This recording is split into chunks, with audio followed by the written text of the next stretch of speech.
हरे कृष्णा। सभी भक्तों का स्वागत है आज की भगवत गीता क्लास में। तो अभी हम मंगलाचरण करते हैं। छोड़, रहने दो, नहीं हो रहा तो बोलो। ओम अज्ञानतिमिरान्धस्य ज्ञानञ्जनशलाकया चक्षुरुन्मीलितं येन तस्मै श्रीगुरुवे नमः। श्रीचैतन्यमनोभीष्टं स्थापितं येन भूतले स्वयं रूपः कदा मह्यं ददाति स्वपदान्तिकम्।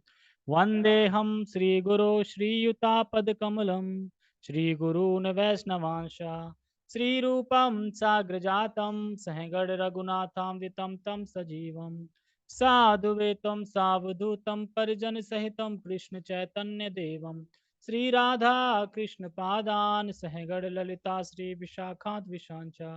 हे कृष्ण करुणा सिंधु दीनबंधो जगतपते गोपेश गोपिका कांता राधा कांता नमस्ते। तप्त कांचन गौरांगी राधे वृंदावनेश्वरी वृषभानुसुते देवी प्रणमामि हरिप्रिये।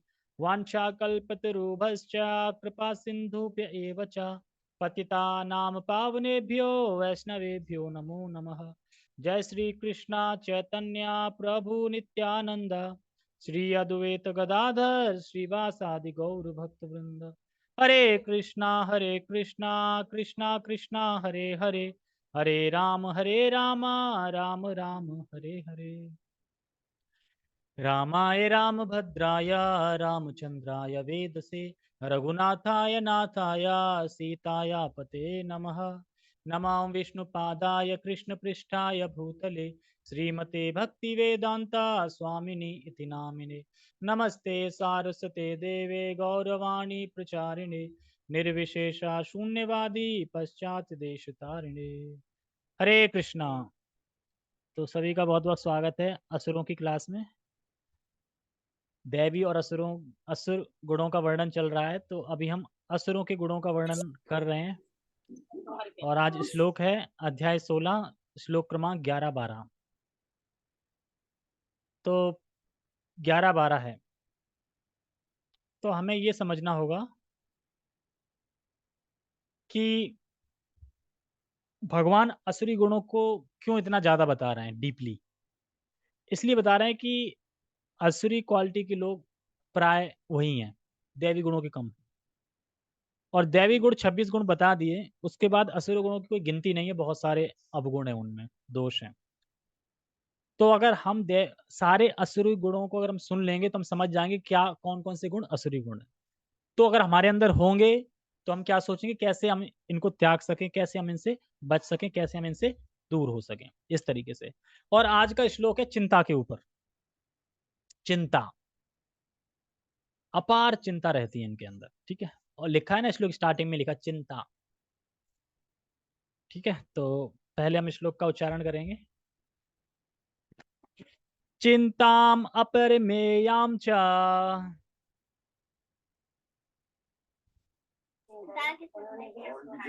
प्रलया उत्तम्पाश्रितः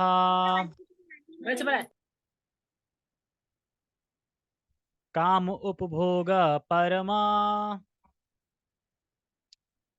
एतावत् इति निश्चिता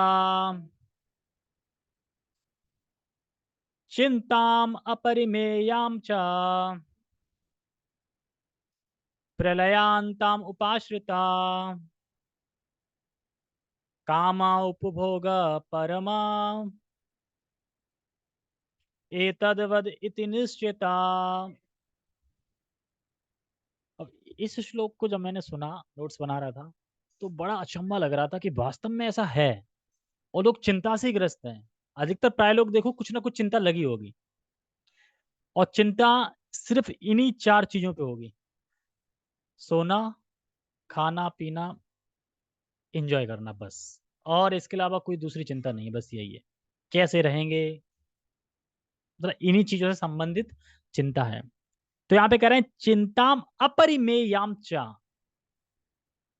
देखो, परिमेय और अपरिमेय, परिमेय का मतलब होता है जिसको नाप सकते हैं। मतलब कि हम इस घर को नाप सकते हैं, नाप सकते हैं ना। लेकिन अब इस घर का कोई छोर ना दिखे तो नापेंगे, नाप पाएंगे? नहीं नाप पाएंगे उसी तरीके से। तो परिमेय मतलब जिसको नाप सकते हो, लेकिन यहाँ क्या है? अपरिमेय। चिंता, चिंताम अपरिमेय मतलब चिंता कितनी है? जिनको नापा नहीं जा सकता उतनी चिंता है। तो मतलब कहने का अपार चिंताएं, चिंताम अपरिमेयाम चा, अपार चिंताएं हैं। कौन सी चिंताएं? बच्चे की शादी कैसे होगी, कितना पैसा था, और कैसे बढ़ेगा पैसा। तो इन सब चीजों में चिंता लगी रहती है। और कितनी चिंता है? अपार चिंता, जिसको नाप नहीं सकते। भाई अगर किसी की चिंता, एक चिंता हो तो चलो उसका सोल्यूशन बता दें, अपार चिंताएं। अब अपार चिंताएं तो क्या सोल्यूशन बताएंगे उनका? फिर तो एक ही सोल्यूशन है। क्या है सोल्यूशन? हरे कृष्णा कृष्णा कृष्णा हरे हरे, हरे राम राम राम हरे हरे। यही एक उपाय है। वैसे भी कहते हैं, अ, कौन सा श्लोक है? नास्तिव नास्तिव शुरू कहाँ से होता है? हाँ कलयुग है? हाँ, हरेर नाम हरेर नाम एव केवलम, कलेव स्तेव नास्तेव नास्तेव गति अन्यथा। मतलब कहने का ये है कि इस कलयुग में मुक्ति प्राप्त करने का, भगवान को प्राप्त करने का, जन्म मृत्यु चक्र को पार करने का एक, सिर्फ एक ही रास्ता है। भगवान का नाम, भगवान हरि का नाम, हरे कृष्ण महामंत्र, हरे कृष्ण महामंत्र, भगवान का नाम। इसके अलावा और कोई नहीं है, और कोई नहीं है, और कोई नहीं है। इसीलिए हमारे श्रील प्रभुपाद जी जो इस्कॉन के फाउंडर आचार्य हैं, 70 साल की उम्र में कहाँ गए? यूएस से प्रचार करने। क्या बांटने गए? यही हरेर नाम एव केवलम। यही है कलयुग में केवल जो हमें उबार सकता है इस संसार से, सारी चीजों से, मृत्यु से भी, चिंताओं से भी, टेंशन से भी, सब चीजों से उबार सकता है। क्योंकि ये सीधा आध्यात्मिक वर्ड, आध्यात्मिक लोक से आया है, यहाँ का नहीं है, भौतिक वर्ड नहीं है ये। और हमें क्यों फर्क दिखना है? क्योंकि अभी हम ले नहीं रहे नाम। जब नाम लेंगे सही से तो असर दिखेगा। तो शिला प्रभुपाद जी ने किसी का भेद नहीं देखा कि काला है, गोरा है, छोटा है, मोटा है, हिप्पी है, मासी है, इस वर्ण का है, वो है। सबको खुल के हरिनाम प्रचार दिया, सबको हरिनाम दिया। दिया ना? तो वैसे भी इस्कॉन 6 दिन क्या मनाता है? इस्कॉन वर्ल्ड वाइड हरिनाम संकीर्तन ये मनाता है। मतलब हॉली नेम, चारों तरफ फैलाओ भगवान का नाम। ये 6 दिन सेलिब्रेट करता है इस्कॉन, पूरे विश्व में हरिनाम संकीर्तन मतलब ये। तो साउंड, साउंड सही आ रहा है? नहीं सही आ रहा है? नहीं, क्यों सही क्यों ना आ रहा? चेक करना कोई यहाँ पे, आवाज सही नहीं आ रही। हरे हरे कृष्णा, कृष्णा। आवाज ठीक आ आवाज रही? ठीक है? ठीक है, बंद कर लो। तो क्या मैं कहाँ पे था? हाँ, तो हाँ, तो अभी बोर्ड भी लगा है इस्कॉन में, मैसेज भी आया था ग्रुप में।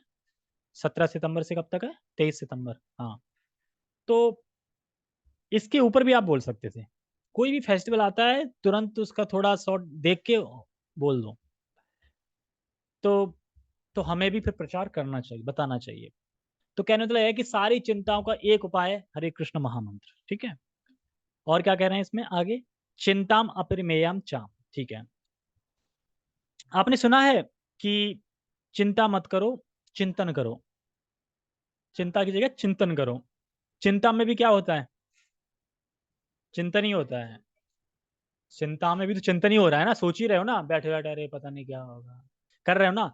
तो क्यों ना चिंता की जगह चिंतन करें, किसका? कृष्ण का। भाई तुम दोनों समय पे चिंता तो करनी ही है तुम्हें। 24 घंटे में तुम्हें मान लो 8 घंटे चिंता करनी है, टेंशन लेनी है, तो क्यों ना हम कृष्ण के लिए ले ले। कृष्ण की लेंगे तो हो सकता है कुछ अच्छा हो जाए, इसका लेंगे तो और बनते जाओगे। चिंता करो, चिंता तो भगवान करेंगे फिर।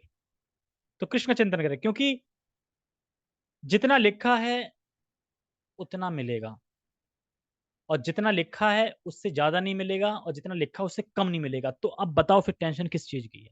अगर तुम्हारे भाग में पूरे लाइफ में 50 लाख कमाने लिखे हैं, तो 50 लाख से 1 रुपए ज्यादा नहीं कमा सकते, और 50 लाख से 1 रुपए कम नहीं मिलेगा। तो तुम टेंशन करके फायदा क्या है? क्यों ना फिर हम भगवान की भक्ति करने के लीजिए। तो यही लोग समझ नहीं पाते, टेंशन में लगे रहते हैं, क्या करें टेंशन हो रही है। अरे टेंशन हो रही, तुम्हें टेंशन करने से क्या हल हो जाएगी टेंशन? चिंता, अब देखो भगवान ने चिंता वाले श्लोक दे दिया ना आज, चिंता चिंता चिंता, ठीक है। तो ये चिंता करते रहेंगे क्यों? और कोई बोले चिंता करते रहते, कब तक चिंता करते हैं ये लोग, असुर लोग कब तक चिंता करते हैं? प्रलया, क्या कह रहे हैं? प्रलया अंताम उपाश्रिता, प्रलय का मतलब मृत्यु, तो प्रलय मतलब मृत्यु, मतलब मरते दम तक चिंता करते रहेंगे, मरते मरते भी चिंता करते रहेंगे असुरी लोग, इसलिए भगवान प्राप्त नहीं होते। टेंशन रहती है, कैसी टेंशन रहती? कैसे चलेगा, क्या होगा, इतना मिला, उतना नहीं मिला, उसे उतना मिल गया। और सबसे ज्यादा टेंशन किस चीज होती है? मुझे मिला कितना मिला, उसमें मतलब उससे ज्यादा क्यों मिल गया, ये और एक चीज की टेंशन रहती है, या ईर्ष्या समझ लो इसको। तो उसे चिंता का मतलब उसने चिंता का आश्रय ले रखा है, तो इसलिए कह रहे हैं प्रलयाम अ, अंताम उपाश्रिता, श्रिता मतलब उपास मतलब हम किसी के आश्रित हो गए, किसके आश्रित हो गए? चिंता के आश्रित हो गए हैं वो असुरी लोग, और हमेशा चिंता रहती है इनको। जैसे कि जीवन की आवश्यकता कितनी है? 2 जोड़ी कपड़े, सुबह शाम खाने के लिए, और एक खाट पे बिस्तर हो और सोने के लिए, इतना ही तो है। और सुबह मतलब नहाने धोने के लिए, मतलब आवश्यकता अगर देखी जाए, लाइफ की आवश्यकता कितनी है। मान लो इस घर की जगह एक झोंपड़ी होती, उसमें भी एक बेड होता, पंखा होता, उसमें भी बाथरूम वगैरह होता, तो क्या हम उसमें जी नहीं पाते? खाने वाने बनाने होते उसमें भी रह लेते। और झोंपड़ी में लोग रह नहीं रहे हैं क्या? ओखला की झोंपड़ी देखी किसी ने? कैसे क्या रह रहे हैं? एक पलंग बिछाया उतनी उतनी जगह में रह रहे हैं, वहीं बिछा लेते हैं रात को, वही खड़ा करके फोल्ड करके वहीं किचन सेट कर रखी, सब कुछ उसी में, नहाना धोना सब उसी में, एक इतने कमरे में, बताओ ऐसे ऐसे कमरे हैं, तो कैसे रह रहे हैं? और हम इतना होके भी कम लग रहा है हमें। तो चिंता कितनी आवश्यकता है, जैसे कि बता रहे थे प्रभु जी कि पति और पत्नी दोनों कमा रहे हैं 1 लाख, फिर भी सुखी नहीं है, फिर भी टेंशन है, चिंता है। और वहीं एक भक्त 20,000 रुपए कमा रहा है और उसकी पत्नी भी नहीं कमा रही और फिर भी खुशी से रह रहे हैं। देखा ना कि कोई 10,000 12,000 15,000 कमा रहा है, उसमें भी वो पूरा खर्चा कर रहा है, महीने का चला रहे हैं, खा रहे हैं, पी रहे हैं। और एक कोई 50,000 कमा रहे हैं, वो टेंशन में, अरे हो नहीं पा रहा। तो यानी क्या है फर्क? क्या है? पैसे में फर्क नहीं है, उसके लिए भी वही चीज उतनी महंगी है, उसके लिए भी उतनी महंगी है। फर्क इतना है कि उसने आवश्यकता बढ़ा रखी है बस, और इसने अपनी आवश्यकताएं सीमित कर रखी, बढ़ा नहीं रखी। ठीक है। मान लो कि वो टीवी नहीं ले रहा है, मोबाइल में ही थोड़ा बहुत देख लेता है, टीवी नहीं, तो टीवी का खर्चा बचा ना, इस तरीके से बहुत सारी चीजें बचा। हाँ, तो बहुत सारा बचा लेते हैं, तो इसलिए वो जी लेते हैं। जैसे कि प्रभु जी एक श्लोक में बोलते हैं, श्लोक है ना, तृणादपि सुनीचे नाम तरोरवि सहिष्णु नाम। इसकी व्याख्या में कहते हैं भक्ति विनोद ठाकुर जी, क्या कहते हैं कि व्यक्ति समझे मैं आत्मा हूं, मैं शरीर नहीं हूं और भगवान का अंश हूं, ये व्यक्ति समझे। जब तक इस जगत में केवल आवश्यकता के अनुसार वस्तुएं ग्रहण करूंगा, जितनी भी मेरी निम्नता आवश्यकता है उतनी ग्रहण करूंगा। पहले तो व्यक्ति समझे मैं आत्मा हूं, शरीर नहीं। अब मैं आत्मा हूं, शरीर नहीं, तो आत्मा का कर्तव्य क्या है? भगवान की सेवा करना। तो मैं उतना ही ग्रहण करूंगा जितनी मेरी आवश्यकता है, निम्नतर मतलब कम से कम जितनी आवश्यकता उतना मैं ग्रहण करूंगा, बाकी समय क्या करूंगा? भगवान के भजन में लगाऊंगा। ये एक बुद्धिमान सोचता है, नहीं भक्त ऐसा सोचता है। तो गृहस्थ व्यक्ति हैं, उसे इतना चिंता करने की जरूरत नहीं होनी चाहिए, क्योंकि हर व्यक्ति का कर्म है और कर्म के अनुसार वो इस जन्म में भोग रहा है। यानी जो भी हमारे लिए, हमारे भाग्य में या हमारे किस्मत में या हमारे जीवन में सुख दुख आ रहा है, वो हमारा ही बोया हुआ है। तो फिर बताओ किस पे तुम ब्लेम करोगे? अगर कोई आगे बोल दे कि तुम्हें वही मिल रहा है जो तुमने किया है, तो टेंशन होगी। जैसे कि एग्जांपल, मान लो कि किसी ने कुछ कोरियर बुक किया, कोई ऑनलाइन शॉपिंग करी, अब उसकी डेट आ गई कुछ 1-2 महीने की, और वो इंसान भूल गया बीच में कि उसने कुछ ऑर्डर किया था। अब बाद में वो आ जाए कि आपने पैकेट पार्सल मंगाया था, पार्सल मैंने कब पार्सल मंगाया? कोई भूल चुका है वो पार्सल, मैं पार्सल मंगाया था, बुक किया था कभी तभी तो आया। कह रहा पेमेंट देनी पड़ेगी, आपने कैश ऑन डिलीवरी बुक किया था। कह रहा मैंने तो किया ही नहीं। लेकिन क्योंकि भूल गया है, लेकिन उसने किया था। उसी तरीके से हमने जो पिछले जन्मों में किया उसी के अनुसार हमें हम भोग रहे हैं यहाँ पे, लेकिन हम भूल चुके हैं। इसलिए हमें लगता है ये क्यों आ गया हमारी लाइफ में, ये दुख कैसे आ गया? भाई आपने ही दुख मंगा रखा था, ऑर्डर कर रखा था, अब वो डिलीवर्ड होगा बस। हाँ, सुख का भी तो वही है ना, सुख भी तो वही आ रहा है। सुख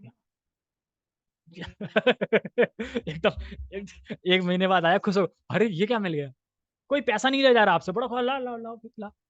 तो वही है कि जो भी सुख दुख हमने, तो इसीलिए कह रहे हैं देखो, पिछला जन्म को तुम्हें याद नहीं है, क्यों ना हम ये जीवन अच्छा बना लें, तो अगला जीवन अच्छा बन जाए, क्योंकि ये मनुष्य जीवन अगले मनुष्य जीवन की तैयारी है।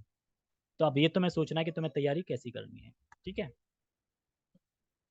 तो इसीलिए कह रहे हैं यहाँ पे कि सुख दुख, यहाँ तक कि बच्चों की टेंशन लेते हैं, बच्चे का क्या। एक बात बताओ, बच्चे के लिए जोड़ते हैं बहुत सारा। जिस तरीके से तुम्हारे कर्म में लिखा था कि तुम्हें इतने पैसे मिलेंगे, तुम्हारे बच्चे के कर्म में भी तो लिखा होगा ना।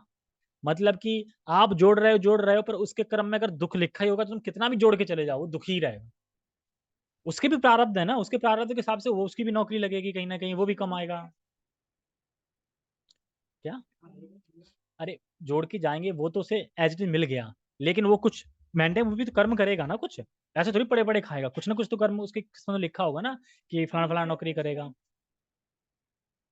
हाँ, अगर ऐसा लिखा होगा तो ऐसा होगा, लेकिन ऐसा नहीं लिखा हो तो फिर तुम कितना भी जोड़ दो तो उसका कुछ नहीं होगा। तो फिर, तो कहने मतलब ये है कि अ, उसके उसके प्रारब्ध है ना, वो देखे। हमें इतना चिंता नहीं करनी चाहिए। जोड़ो, जोड़ने के लिए मना नहीं कर रहा है, चिंता की बात हो रही है यहाँ पे। चिंता नहीं करना है, जोड़ो कितना भी, 1 लाख 2 लाख जोड़ के रखो, टेंशन नहीं लेनी है। मतलब कहना चिंता मत करो, क्योंकि जो उसके भाग्य में लिखा होगा, जैसा उसका कर्म होगा उसे मिलेगा। जैसा तुम्हारे भाग्य में लिखा है, जैसा तुम्हारा कर्म है, वैसे तुम्हें मिल रहा है। चिंता की कोई बात ही नहीं, चिंता तो फालतू में ले रहे हैं बिल्कुल, मतलब मूर्खता की तरह। समझ में आ रहा है ना इस श्लोक से? मूर्खता की वजह से तुम चिंता ले रहे हैं ना, क्योंकि हमारी चिंता से ऐसा तो नहीं कि बदल जाए। भगवान के यहाँ ठीक है, तुम 2 महीने चिंता लो तो हम तुम्हें ये दे देंगे, तो ठीक है, करो चिंता। मिलेगा है नहीं कुछ, ऊपर से और हेल्थ खराब होगी, भूख नहीं लगेगी, अपने से ही डाउन करोगे। कौन? अब कौन चिंता कर रहा है? हाँ, चिंता कर रहे हैं तो उन्हीं की तो बारे में बात हो रही है, उन्हें पता भले ही नहीं है। असुरी लोगों की बात हो रही है, उन्हें थोड़ी पता है कि मैं असुर हूँ। बात उन्हीं लोगों की हो रही है, जिन्हें पता नहीं है वही तो लगे हैं ना। पता होता तो क्यों लगे होते असुर। हम, हाँ, तो ये तो मूर्खता है ना फिर। पता चलने के बाद अगर फिर भी चिंता कर रहे हैं, देखो, चिंता करने से कोई हल होगा नहीं। अभी मैं आगे बताऊंगा कि विदुर जी क्या कहते हैं इसके बारे में।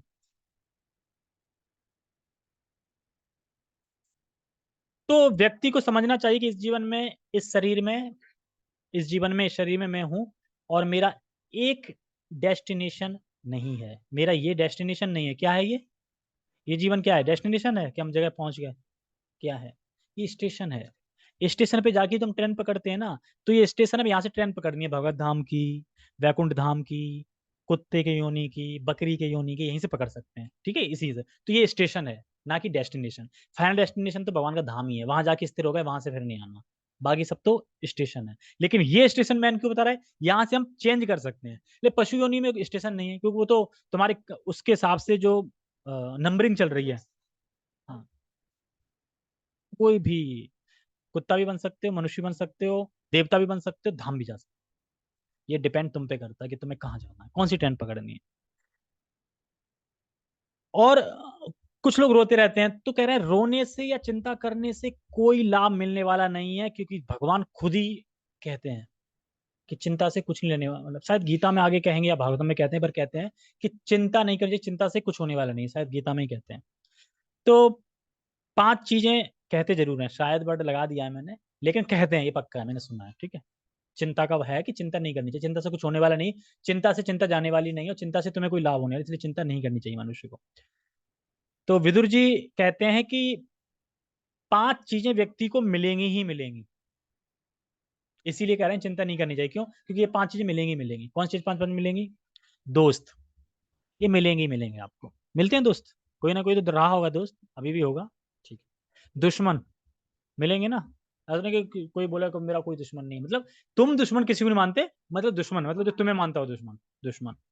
और उदासीन, उदासीन का मतलब क्या होता है? उदासीन मिलेंगे, उन्हें मतलब ही नहीं, तुम चाहे मर रहे हो, चाहे जी रहे हो, चाहे बुखार में पड़े हो, कुछ मतलब ही नहीं होता ना उदासीन। उदासीन मतलब कोई मतलब नहीं है ना तुमसे। मान लो अपन रोड पे जा रहे हैं, बहुत से लोग हैं ना उदासीन, उन्हें मतलब ही नहीं तुमसे। उदासीन भी मिलेंगे, और आश्रय देने वाले भी मिलेंगे, और आश्रय लेने वाले भी मिलेंगे। अब ये 5 चीजों के अलावा बता दो कि और कुछ मिलने वाला है। आश्रय देने वाला मिलेगा, कोई ना कोई गए कहीं किसी घर पे, पानी वानी पूछा ये, या तुम किसी को आश्रय दे रहे हो, कोई तुम्हारे घर पे है। या दुश्मन मिलेगा, दोस्त मिलेगा, उदासीन मिलेगा, बस यही मिलेंगे। तो ये चीज हमें समझनी है। हमें लगता है कि हमारा कोई सहारा नहीं है, परंतु सब कुछ मतलब खत्म हो गया, हम ऐसा सोचते हैं। पर भगवान कोई ना कोई व्यवस्था कर देते हैं, यानी भगवान कह रहे हैं कि ये 5 चीजें मिलेंगी ही मिलेंगी, तुम अकेले कभी नहीं।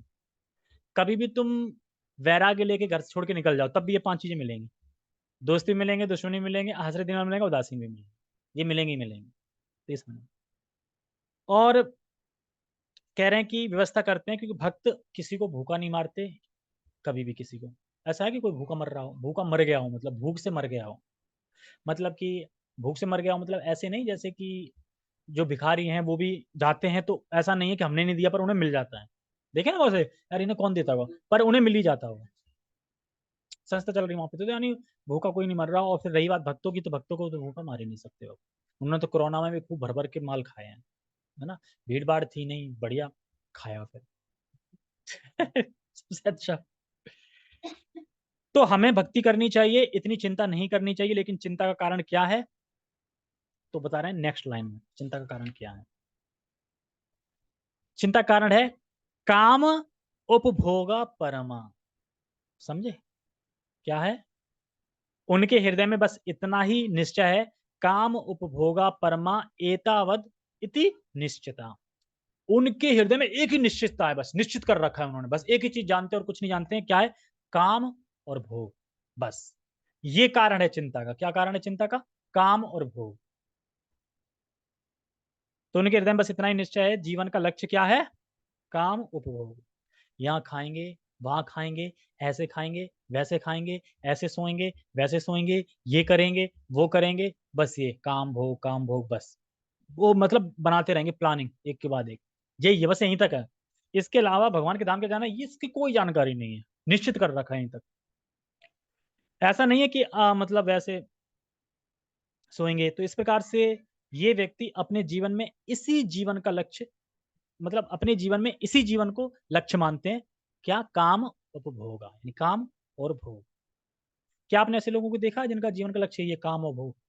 काम में सारी चीजें आ गई, मतलब और भोग में सारी चीजें आ गई। यही तो लक्ष्य है ना, प्राय लोगों का क्या लक्ष्य है? यही तो लक्ष्य है। किसका लक्ष्य है कि धाम जाना है? किसी का नहीं है। खाना पीना, बच्चों को पालना, यही तो है, तो काम और भोग, बस यही है। और इंद्र तृप्ति करने से ही हमारे जीवन में दुख आता है। एक और बात, हाँ, ये क्यों चिंता कर रहे हैं? काम भोग की वजह से, मतलब इंद्र तृप्ति करने की वजह से। और इंद्र तृप्ति की वजह से ही दुख आता है। यानी ये चिंता कर रहे हैं दुख के लिए, दुख पाने के लिए चिंता कर रहे हैं। जैसे कोई बोले कि दारू पीने से क्या है, नरक जाएंगे, तो पैसा खर्च कर रहे हैं दारू में, कहाँ जाने के लिए? नरक जाने के लिए। यानी गलत चीज, गंदी चीज पे जाने के लिए पैसा खर्च कर रहे हैं उल्टे, कि पैसा ले लो हमसे, हमें नरक भेज दो। नरक जाने के लिए तो कर रहे हैं ना, जो भी ये चार नियम का पालन कर रहे हैं, मतलब उन चार नियम तोड़ेंगे तो कहाँ जाएंगे? नरक जाएंगे। तो वो चार नियम से पैसा ही लगता है चारों नियम में, तो उसमें पैसा दे के कह रहे हैं कि लो पैसा, हमें नरक भेजो। भगवान करें ये बढ़िया है, मतलब यमराज करें ये बढ़िया है, पैसे के पैसे मिल रहे हैं, नरक आ रहे हैं, है ना, इस वजह से। तो कह रहे हैं एतावत इति निश्चिता, मतलब अपना कर्तव्य करना है पर चिंता नहीं करनी चाहिए। क्या मतलब ये कि हमें अपना कर्तव्य करना चाहिए, पति है तो पति का कर्तव्य, पत्नी है तो पत्नी का कर्तव्य, लेकिन हमें चिंता नहीं करनी चाहिए। चिंता को आज से जला दो सारे लोग, और चिंता है भी किसी चीज की, जला दो। लेकिन एक चिंता हमेशा रखनी चाहिए। कौन सी? हाँ, कैसे मैं भगवान को प्रसन्न कर पाऊं, कैसे मैं 16 माला कर पाऊं, कैसे मेरी 16 माला होगी। स्पिरिचुअल चिंता रखनी है, मटेरियल चिंता को जला के फेंक देना है। ठीक है, टेक्स्ट पढ़ते हैं। आज एक ही श्लोक होगा, कल हम दूसरा करेंगे, दोनों एक साथ हैं ये, लेकिन हो नहीं पाएगा क्योंकि अनुवाद ये बहुत अच्छा है। टेक्स्ट, उनका विश्वास है कि इंद्रियों की तुष्टि ही मानव सभ्यता की मूल आवश्यकता है। क्या विश्वास है असुर लोगों को? इंद्रियों की तुष्टि। इंद्रिय की तुष्टि का मतलब होता है करना क्या है जीवन में हमको, जी, आईटी इंडस्ट्री करनी है। आईटी इंडस्ट्री क्या है? आई मतलब इंद्रिय, टी मतलब तृप्ति, इंद्र तृप्ति, यही उनका लक्ष्य है। इसलिए कह रहे हैं कि इंद्रियों की तुष्टि मानव सभ्यता की मूल आवश्यकता। मूल समझते हैं? मूल कोई चीज होती है ना, जैसे कि अ, जैसे हमारी मूल चेतना क्या है, कृष्ण के दास है, लेकिन हम अपनी मूल चेतना को भूल चुके हैं। तो उसी तरीके से मूल मतलब किसी भी चीज का मूल्य होता है। तो मूल उद्देश्य है कि इंद्र तृप्ति। तो इंद्र तृप्ति का मतलब इंद्रियों को तुष्ट करना, बस। कैसे? कुछ अच्छा देख लें, कुछ अच्छा सुन लें, कुछ बढ़िया खा लें, कुछ मुलायम छू लें, ये है इंद्रियों की तुष्टि। जैसे गाना आता है ना, ये दुनिया ये महफिल मेरे काम की नहीं, लेकिन ये क्या गाते हैं, ये दुनिया ये महफिल मेरे काम की ही है। इंद्र तृप्ति तो इसी मिल रही ना। तो ये दुनिया ये महफिल मेरे ही काम की है और मेरे ही नाम की है। यस, मेरे लिए ही तो है ये दुनिया। जो इंद्र तृप्ति में घुसे पड़े हैं उनके लिए क्या, क्या दुनिया यार, क्या मजा आ गया क्रिकेट देख के, क्या मजा आ गया आज वहां पे फलाना फलाना होटल में खा के, क्या मजा आ गया ये करके वो करके मस्ती करके। तो ये कह रहे हैं ना, ये महफिल ये मेरे काम की ही है। गाने में कह रहे हैं मेरे काम की नहीं है, गाने फिर भी सही बताया मेरे काम की नहीं है, मेरे काम की तो भगवान है, लेकिन ये कह रहे हैं मेरे काम की है। और क्या गाने गाते हैं, चंदन सा बदन, चंचल चितवन, कि चंचल सा बदन, चंचल चितवन, धीरे से तेरा मुस्कुराना, मुझे दोष ना देना दुनिया वाले, हो जाऊं मैं इंद्र तृप्ति के पीछे दीवाना। ऐसे गाने गाते हैं। तो क्योंकि इनका मुख्य लक्ष्य क्या है, इंद्र तृप्ति। ये है, बस जीवन में यही करना है, बस और कुछ नहीं करना। और कह रहे हैं इस प्रकार मरण काल तक उनको अपार चिंता होती रहती है, जिसकी कोई लिमिट नहीं है, जिसको नाप नहीं सकते, अपार चिंता रहती है। जैसे कि जैसे हमें थोड़ी भी न्यूज मिल जाती है, जैसे कि पता चलता है जैसे चाइना युद्ध कर रहा है, चाइना ने युद्ध छेड़ दिया है साउथ चाइना को, यहाँ मैं बना लूंगा, युद्ध क्यों चल रहा है, यहाँ ये मेरा जगह है, ये मैं बना लूंगा, तुम कैसे आगे बढ़ रहे हो, देश देश आपस में लड़ रहे हैं ये सब। तो व्यक्तिगत रूप से भी और सामाजिक रूप से भी ये चिंता बनी रहती है। अगर तुम्हें पता चल जाए कि युद्ध छिड़ गया इंडिया पाकिस्तान, तो तुम्हें चिंता नहीं बनी रहेगी, व्यक्तिगत रूप से तुम्हें चिंता होगी कि नहीं, पर्टिकुलर, अरे बम नहीं टपक जाए कहीं, भाई न्यूज में ये आ जाए ना, बम गिर रहे हैं सब लोग सावधानी से रहें, कहीं भी बम गिर सकता है, फिर क्या करोगे तुम। जब तक युद्ध समाप्त नहीं हो, चिंता ही बनी रहेगी, भले कब गिरे, रात को सो भी नहीं पाओगे, सो जाओगे रात को पता चले बम गिर रहे हैं तो नींद आ जाएगी। क्या हमें ऐसा आसक्त हम कृष्ण के लिए हैं कि हमें नींद ना आए और वहीं मन लगा रहे, लेकिन जब मृत्यु की बात आती है तो वहां पे लगा रहेगा मन। यानी अभी हमें अपने से प्रेम है, मृत्यु ना हो जाए, डर है मृत्यु से। ऐसे ही जब शीला प्रभुपाद जी कलकत्ता में प्रचार कर रहे थे तो ब्लैक आउट डे कर दिया था, जब पाकिस्तान से युद्ध छिड़ गया था तो ब्लैक आउट, तो सारा ब्लैक आउट। तो वहां पे एक रिपोर्टर आता है, स्वामी जी सब कुछ ब्लैक आउट हो गया, आप इस पे क्या बोलना चाहेंगे, मतलब इस पे आप क्या बोलना है, ब्लैक आउट हो गया। हम्म? हाँ, हाँ लाइट तो बंद कर दी, वो आगे की है कि उनके भक्त कुछ बना रहे थे, पुलिस वुलिस घूमती रहती है, ब्लैक आउट मतलब कि अंधेरा एकदम, चिंगारी भी कुछ भी दिख ना जाए। तो वही कहते हैं कि वहाँ कोई अजमेर खान पता नहीं कौन था जो युद्ध कर रहा था उस टाइम पे, कि उसको कृष्ण भगवान तो फिलोसफी मतलब बता रहे थे, करो उससे क्या होगा, मान लो तुम कृष्ण फिलोसफी बता रहे हो, ऊपर से बम आ गया, तो तुम्हारे भक्त कृष्ण फिलोसफी चर्चा कर रहे हैं, ऊपर से बम गिर गया उनके ऊपर, तो कह रहे हैं कि अगर बम आ भी रहा है और हम अगर कृष्ण कथा कर रहे हैं, कृष्ण के बारे में चर्चा कर रहे हैं, फिर भी बम आ रहा है, तो हम ये सोचेंगे कि ये कौन आ रहा है, कृष्ण आ रहा है मुझे बम के रूप में लेने, क्योंकि हम कृष्ण की भक्ति में लगे हैं और कृष्ण प्रचार कर रहे हैं, फिर भी बम आ रहा है, तो कृष्ण की इच्छा है ना फिर कि हम कृष्ण के पास चले जाएं। तो प्रभुपाद जी कभी किसी से मतलब कि एकदम स्पष्ट आंसर देते थे। और जैसे बता रहे हैं ना, ये पकौड़ी बना रहे थे अंदर और जला के, कुछ पुलिस वाले कह रहे हैं तुम अच्छा नहीं कर रहे, गलत नहीं कर रहे हो, मतलब गलत कर रहे हो, ब्लैकआउट डे है, ये नहीं करना चाहिए तुम्हें, लाइट बंद करो। हाँ लाइट जल रही है, हमको नहीं पता कैसे चलेगा, लेकिन खैर वही है कि अब तो वो समय निकल गया। तो क्या मतलब ये है कि चाहे सामाजिक हो तो चिंता तो बनी रहती है, ऐसा नहीं है, सोचना चाहिए कि अगर कोई प्राइम मिनिस्टर है या प्रेसिडेंट है तो उनको चिंता नहीं होगी, क्या उनको चिंता नहीं होगी, युद्ध छिड़ गया है, कोई प्राइम मिनिस्टर, उसको चिंता नहीं होगी, चिंता होगी। तो चिंता लगी रहती है कैसे जीतेंगे, यही चिंता तो ना, कैसे जीतेंगे, भाई जीतेंगे तभी तो बच पाएंगे, हार गए तो फिर तो समाप्ति हो जाएगा सब, कैसे जीतेंगे। जैसे कि एक एलेक्जेंडर थे, हाँ, तो कितनी चिंता थी उनको कि राज्य कैसे बढ़ेगा, और जब मरे थे तो दोनों हाथ ऊपर करके गए थे, सब खाली, कुछ नहीं है यहाँ पे, कुछ नहीं लेके जाने दो, मैं खाली जा रहा हूँ, और जब जीवित थे तो कैसे बढ़ेगा, कैसे ही होगा। तो ऐसे ही इंसान है जो कि लगा रहता है कैसे होगा कैसे नहीं होगा, लेकिन ऐसा कुछ नहीं है।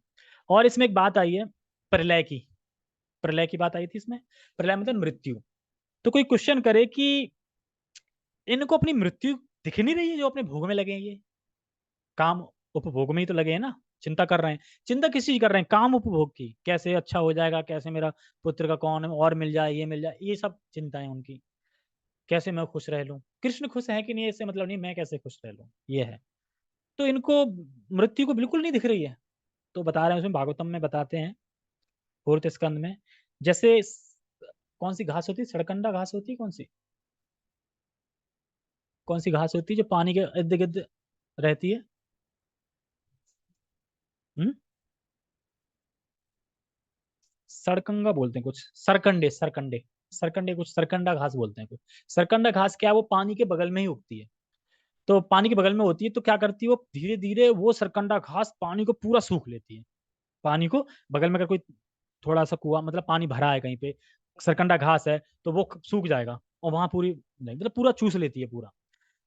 तो उसी प्रकार से जो असुरी लोग हैं, जब व्यक्ति विषयों का चिंतन करता है, विषयों का चिंतन मतलब चिंता कर रहा है, विषयों का चिंतन चिंतन चिंतन, तो क्या करता है, उसकी जो मूल चेतना है वो पूरी सूख जाती है कि मैं कृष्ण का दास हूँ, मुझे कृष्ण के लिए कुछ करना है, बिल्कुल याद नहीं आता, पूरी मूल चेतना सूख जाती है चिंतन कर करके। जैसे कि सरकंडा पानी को सूख लेता है, वैसे ही चिंताएं, विषय चिंताएं मूल चेतना को सूख लेती हैं। इसलिए इन्हें होश नहीं रहता कि मृत्यु आने वाली है, कुछ भजन कर लें, इसी में लगे रहते हैं, चिंता चिंता चिंता चिंता। समझ में नहीं आता कि तुम जोड़ के करोगे क्या। कभी भी टिकट कट सकता है, कभी भी टिकट कट सकता है, और सब छोड़ के कहीं चले जाओगे एकदम। तो क्यों ना हम, हाँ एकदम तुरंत, मौके में। परीक्षित की तरह भाग्यशाली थोड़ी है, पता चल जाएगा 7 दिन में जाने वाले हैं। परीक्षित तो भाग्यशाली थे ना, कि 7 दिन में जाने वाले हैं। तो फिर अब जैसे कि मान लो उनकी कथा आती है, कौन से वो थे जो स्वर्ग गए थे, देवताओं से युद्ध किया था? खटवांग महाराज थे, कौन से थे? खटवांग महाराज थे। हाँ। तो उन्होंने बताओ, देवताओं ने बुलाया था, कैसे राजा थे बताओ, देवता बुला रहे हैं उनको ऊपर कि हमारे यहाँ असुर वसुर मतलब थोड़ा युद्ध करना है तो सहायता करो। तो फिर उन्होंने युद्ध सहायता करी, तो युद्ध जीत भी गए। देवता खुश हो गए, आपने हमें युद्ध जिताया है, तो अब मांगो, आप क्या वरदान मांग सकते हैं, मतलब मांगना है। तो वो सोचते हैं क्या वरदान, तो वो कहते हैं आप बस ये बता दो कि मेरी लाइफ के कितने क्षण बाकी हैं। तो वो कह रहे एक ही क्षण बाकी है। कहा, ठीक है, मुझे ना धरती लोक पे भेज दो। अब पता चल जाए एक क्षण बाकी, तो क्या मांगोगे? देखो, मेरे घर में इतना धन होना चाहिए कि मेरी सातों पीढ़ी कमा के खाएं, ठीक है, ये सब होना चाहिए। किसी कमी नहीं, महल बनवा दो, ये करवा दो। सब यही तो बोलोगे ना। देखो वो क्या बोल रहे हैं, मुझे जल्दी नीचे बोल दो, और एकदम सारा राजवाज सब त्याग तूग के भजन करके भगवान की प्राप्ति कर। तो देवता फेयरवेल हो गया कि नहीं, देवता की वजह से तो पहुंचे। देवता नहीं बताते, नहीं क्षण क्या है तो मर जाते, पता नहीं चलता। तो फिर तो उन्हें भी पता चल गया। तो कम भाग्यशाली होते हैं जिन्हें पता चल जाए कि हम मरने वाले हैं। मान लो कि हमें पता चल, क्षण थोड़ा होता है। जैसे कहते हैं ना साधु संग, जैसे कहते हैं ना साधु संग, साधु संग सर्वशास्त्र का लव मात्र साधु संग सबसे सिद्ध है। लव मात्र साधु संग शायद, पता नहीं, मैं गलत हो सकते हैं, तो 15 सेकंड या 6 सेकंड है। 6 सेकंड का मतलब 1 सेकंड का छठवां भाग, 1 सेकंड का छठवां भाग लव मात्र होता है। अब सोचो कितना होगा, एक एक सेकंड कितनी देर में होती है, एक, अब 1 सेकंड का छठवां भाग, तो वो लव कितना होगा फिर? क्षण का मतलब है कि एक क्षण ही बाकी है। एक क्षण मतलब हो सकता है एक मुहूर्त बाकी हो, इस तरीके से एक क्षण। हाँ, वो दूसरा क्षण होता है। एक क्षण ऐसा नहीं कि हो गया एक क्षण, तो वहीं कहीं रह जाएंगे। एक क्षण मतलब कि कितने क्षण बाकी हैं, जैसे मान लो 5 6 क्षण बाकी हैं, तो कितना, एक क्षण ही बाकी है। या एक दिन को बोला गया होगा, अभी तक पढ़ा नहीं है, अब पढ़ा नहीं पर पढ़ेंगे, तो एक क्षण बोला गया तो एक क्षण ही समझ रहे हैं, ठीक है। हाँ। हाँ, देवताओं को एक क्षण बोला है तो फिर धरती पे ज्यादा हो जाएगा। हरे कृष्णा, वो तो पढ़ के ही पता चल जाएगा जब उस चैप्टर पे आएंगे खटवांग महाराज का, तब। क्या इशारे हो रहे हैं यार, पानी भर लिया करो 2 लीटर, ठीक है। ओके। तो बाकी हम इसमें प्रभुपाद जी का तात्पर्य नहीं है, ठीक है। तो बाकी का हम 12वां जो श्लोक पढ़ेंगे उसमें तात्पर्य है। वैसे 11 12 इकट्ठे ही एक साथ ही हैं, और तात्पर्य 12 में ही दिया गया है। तो हम वो कल चर्चा करेंगे, ठीक है। उसमें और अच्छे बताया जाएगा, आश पाश और इससे भी ज्यादा। हरे कृष्णा, जगत गुरु शीला प्रभुपाद की जय, श्रीमद् भगवद गीता की जय, निताय निताय गौर प्रेमानंदे। हरे कृष्णा।